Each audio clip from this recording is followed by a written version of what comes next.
Hey, it's Dr. Hannah with this week's Hot Topic.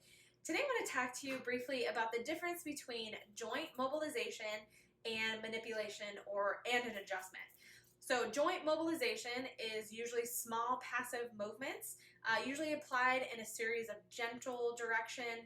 It's a slower motion and you go within that joint end range. And again, it's in a specific direction. So mobilizations are low velocity.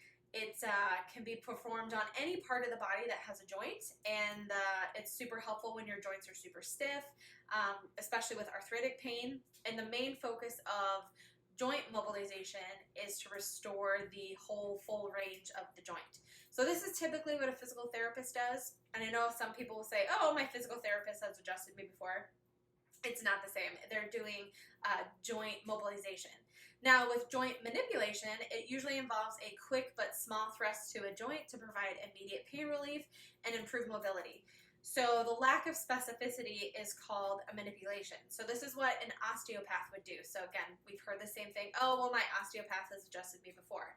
However, when you add specificity and controlled force to joint mobilization or joint manipulation, this is that you get that magical thing called an adjustment. So an adjustment is what chiropractors do, and that specificity is how and why adjustments are different than joint mobilization or joint manipulations and joint mobilizations.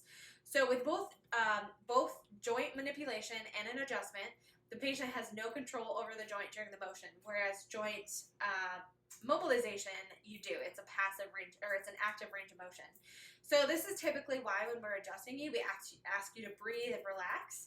And when you don't breathe, it just makes it harder because really you don't have control over the joint. We're trying to take control of the joint and move it to where we want to so you have nice free motion.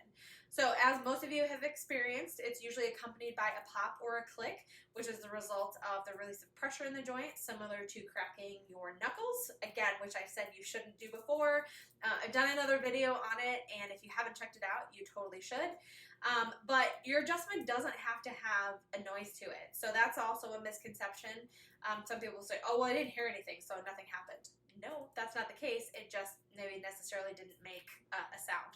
So the main goal of an adjustment is to restore joint function and support the nervous system by eliminating nerve interference, and you kind of just thought you were just coming in to get popped. So if you come in and ask us, hey, can you pop me?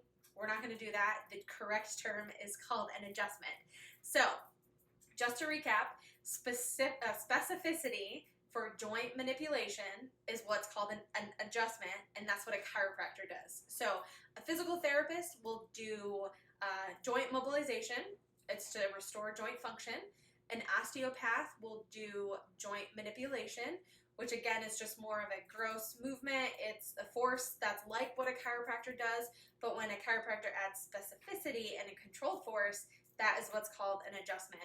Really, the big end game is we're trying to make the patient feel better. There's a lot of different ways to go about it. All of them work hand in hand.